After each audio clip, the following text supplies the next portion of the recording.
The Red Room. By H. G. Wells. I can assure you, said I, that it will take a very tangible ghost to frighten me. And I stood up before the fire with my glass in my hand. It is your own choosing, said the man with the withered arm, and glanced at me askance. 28 years, said I have lived, and never a ghost have I seen as yet.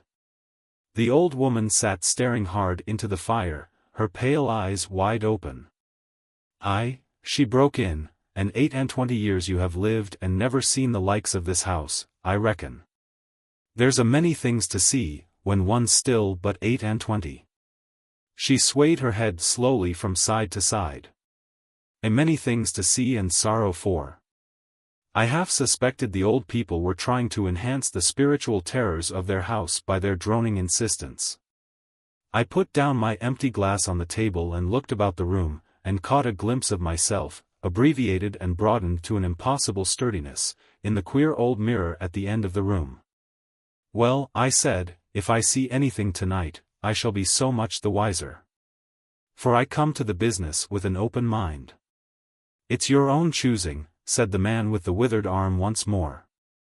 I heard the faint sound of a stick and a shambling step on the flags in the passage outside.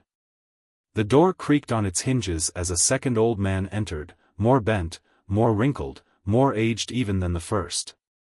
He supported himself by the help of a crutch, his eyes were covered by a shade, and his lower lip, half averted, hung pale and pink from his decaying yellow teeth. He made straight for an armchair on the opposite side of the table, sat down clumsily, and began to cough. The man with the withered hand gave the newcomer a short glance of positive dislike. The old woman took no notice of his arrival, but remained with her eyes fixed steadily on the fire. I said, it's your own choosing, said the man with the withered hand, when the coughing had ceased for a while. It's my own choosing, I answered. The man with the shade became aware of my presence for the first time, and threw his head back for a moment, and sidewise, to see me. I caught a momentary glimpse of his eyes, small and bright and inflamed. Then he began to cough and splutter again. Why don't you drink, said the man with the withered arm, pushing the beer toward him. The man with the shade poured out a glassful with a shaking hand, that splashed half as much again on the deal table. A monstrous shadow of him crouched upon the wall, and mocked his action as he poured and drank. I must confess I had scarcely expected these grotesque custodians. There is, to my mind, something inhuman in senility, something crouching and atavistic. The human qualities seem to drop from old people insensibly day by day. The three of them made me feel uncomfortable with their gaunt silences, their bent carriage, their evident unfriendliness to me and to one another. And that night, perhaps, I was in the mood for uncomfortable impressions. I resolved to get away from their vague foreshadowings of the evil things upstairs. If, said I, you will show me to this haunted room of yours, I will make myself comfortable there. The old man with the cough jerked his head back so suddenly that it startled me, and shot another glance of his red eyes at me from out of the darkness under the shade, but no one answered me. I waited a minute, glancing from one to the other. The old woman stared like a dead body, glaring into the fire with lackluster eyes. If, I said, a little louder, if you will show me to this haunted room of yours, I will relieve you from the task of entertaining me. There's a candle on the slab outside the door, said the man with the withered hand, looking at my feet as he addressed me. But if you go to the Red Room tonight. This night of all nights, said the old woman, softly. You go alone. Very well, I answered, shortly, and which way do I go?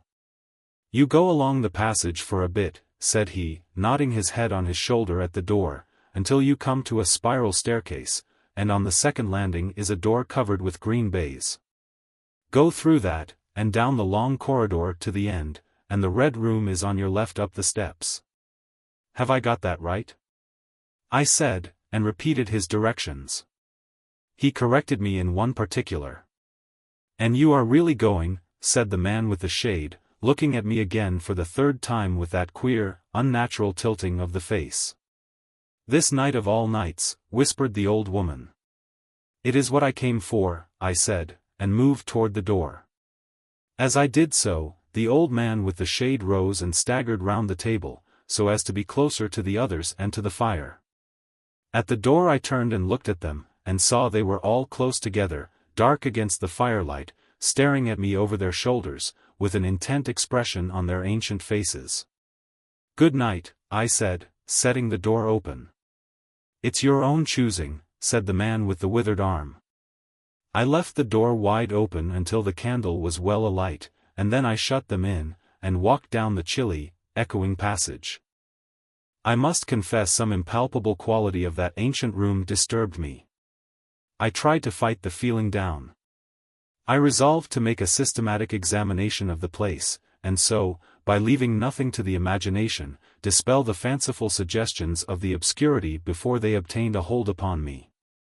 After satisfying myself of the fastening of the door, I began to walk round the room, peering round each article of furniture, tucking up the valances of the bed and opening its curtains wide.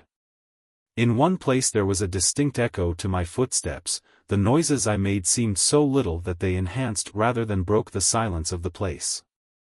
I pulled up the blinds and examined the fastenings of the several windows. Attracted by the fall of a particle of dust, I leaned forward and looked up the blackness of the wide chimney. Then, trying to preserve my scientific attitude of mind, I walked round and began tapping the oak paneling for any secret opening, but I desisted before reaching the alcove. I saw my face in a mirror, white. There were 2 big mirrors in the room, each with a pair of sconces bearing candles, and on the mantel-shelf, too, were candles in china candlesticks. All these I lit one after the other. The fire was laid, an unexpected consideration from the old housekeeper, and I lit it, to keep down any disposition to shiver, and when it was burning well I stood round with my back to it and regarded the room again. I had pulled up a chintz-covered armchair and a table to form a kind of barricade before me. On this lay my revolver, ready to hand. My precise examination had done me a little good, but I still found the remoter darkness of the place and its perfect stillness too stimulating for the imagination.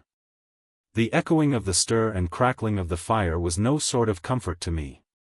The shadow in the alcove at the end of the room began to display that undefinable quality of a presence, that odd suggestion of a lurking living thing that comes so easily in silence and solitude. And to reassure myself, I walked with a candle into it and satisfied myself that there was nothing tangible there. I stood that candle upon the floor of the alcove and left it in that position. By this time I was in a state of considerable nervous tension, although to my reason there was no adequate cause for my condition. My mind, however, was perfectly clear. I postulated quite unreservedly that nothing supernatural could happen, and to pass the time I began stringing some rhymes together, in Goldsby fashion, concerning the original legend of the place. A few I spoke aloud, but the echoes were not pleasant. For the same reason I also abandoned, after a time, a conversation with myself upon the impossibility of ghosts and haunting. My mind reverted to the 3 old and distorted people downstairs, and I tried to keep it upon that topic. The somber reds and greys of the room troubled me. Even with its 7 candles the place was merely dim. The light in the alcove flaring in a draught, and the fire flickering, kept the shadows and penumbra perpetually shifting and stirring in a noiseless flighty dance. Casting about for a remedy, I recalled the wax candles I had seen in the corridor, and, with a slight effort, carrying a candle and leaving the door open, I walked out into the moonlight and presently returned with as many as 10. These I put in the various knickknacks of china with which the room was sparsely adorned, and lit and placed them where the shadows had lain deepest, some on the floor, some in the window recesses, arranging and rearranging them until at last my 17 candles were so placed that not an inch of the room but had the direct light of at least one of them. It occurred to me that when the ghost came I could warn him not to trip over them. The room was now quite brightly illuminated. There was something very cheering and reassuring in these little silent streaming flames, and to notice their steady diminution of length offered me an occupation and gave me a reassuring sense of the passage of time. Even with that, however, the brooding expectation of the vigil weighed heavily enough upon me. I stood watching the minute hand of my watch creep towards midnight. Then something happened in the alcove. I did not see the candle go out, I simply turned and saw that the darkness was there, as one might start and see the unexpected presence of a stranger. The black shadow had sprung back to its place. "By Jove," said I aloud, recovering from my surprise, "that draft's a strong one," and taking the matchbox from the table, I walked across the room in a leisurely manner to relight the corner again. My first match would not strike, and as I succeeded with the second, something seemed to blink on the wall before me. I turned my head involuntarily and saw that the 2 candles on the little table by the fireplace were extinguished. I rose at once to my feet. "Odd," I said. "Did I do that myself in a flash of absent-mindedness?" I walked back, relit one, and as I did so I saw the candle in the right sconce of one of the mirrors wink and go right out, and almost immediately its companion followed it. The flames vanished as if the wick had been suddenly nipped between a finger and thumb, leaving the wick neither glowing nor smoking, but black. While I stood gaping, the candle at the foot of the bed went out, and the shadow seemed to take another step toward me. "This won't do," said I, and first one and then another candle on the mantelshelf followed. "What's up?" I cried, with a queer high note getting into my voice somehow. At that the candle on the corner of the wardrobe went out, and the one I had relit in the alcove followed. "Steady on," I said, "those candles are wanted," speaking with a half-hysterical facetiousness, and scratching away at a match the while, for the mantel candlesticks. My hands trembled so much that twice I missed the rough paper of the matchbox. As the mantel emerged from darkness again, 2 candles in the remoter end of the room were eclipsed. But with the same match I also relit the larger mirror candles, and those on the floor near the doorway, so that for the moment I seemed to gain on the extinctions. But then in a noiseless volley there vanished 4 lights at once in different corners of the room, and I struck another match in quivering haste, and stood hesitating whither to take it. As I stood undecided, an invisible hand seemed to sweep out the 2 candles on the table. With a cry of terror I dashed at the alcove, then into the corner and then into the window, relighting 3 as 2 more vanished by the fireplace, and then, perceiving a better way, I dropped matches on the iron-bound deed-box in the corner, and caught up the bedroom candlestick. With this I avoided the delay of striking matches, but for all that the steady process of extinction went on, and the shadows I feared and fought against returned, and crept in upon me, first a step gained on this side of me, then on that. I was now almost frantic with the horror of the coming darkness, and my self-possession deserted me. I leaped panting from candle to candle in a vain struggle against that remorseless advance. I bruised myself in the thigh against the table, I sent a chair headlong, I stumbled and fell and whisked the cloth from the table in my fall. My candle rolled away from me and I snatched another as I rose. Abruptly this was blown out as I swung it off the table by the wind of my sudden movement, and immediately the 2 remaining candles followed. But there was light still in the room, a red light, that streamed across the ceiling and staved off the shadows from me. The fire. Of course I could still thrust my candle between the bars and relight it. I turned to where the flames were still dancing between the glowing coals and splashing red reflections upon the furniture, made 2 steps toward the grate, and incontinently the flames dwindled and vanished, the glow vanished, the reflections rushed together and disappeared, and as I thrust the candle between the bars darkness closed upon me like the shutting of an eye, wrapped about me in a stifling embrace, sealed my vision, and crushed the last vestiges of self-possession from my brain. And it was not only palpable darkness, but intolerable terror. The candle fell from my hands. I flung out my arms in a vain effort to thrust that ponderous blackness away from me, and lifting up my voice, screamed with all my might, once, twice, thrice. Then I think I must have staggered to my feet.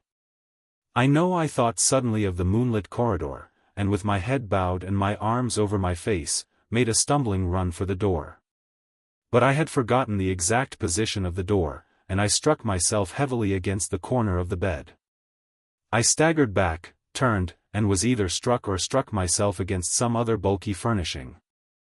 I have a vague memory of battering myself thus to and fro in the darkness, of a heavy blow at last upon my forehead, of a horrible sensation of falling that lasted an age, of my last frantic effort to keep my footing, and then I remember no more. I opened my eyes in daylight. My head was roughly bandaged, and the man with the withered hand was watching my face. I looked about me trying to remember what had happened, and for a space I could not recollect. I rolled my eyes into the corner and saw the old woman, no longer abstracted, no longer terrible, pouring out some drops of medicine from a little blue phial into a glass. "Where am I?" I said. "I seem to remember you, and yet I cannot remember who you are." They told me then, and I heard of the haunted Red Room as one who hears a tale. "We found you at dawn," said he, "and there was blood on your forehead and lips." I wondered that I had ever disliked him. The three of them in the daylight seemed commonplace old folk enough. The man with the green shade had his head bent as one who sleeps. It was very slowly I recovered the memory of my experience. "You believe now," said the old man with the withered hand, "that the room is haunted?" He spoke no longer as one who greets an intruder, but as one who condoles with a friend. "Yes," said I, "the room is haunted. And you have seen it.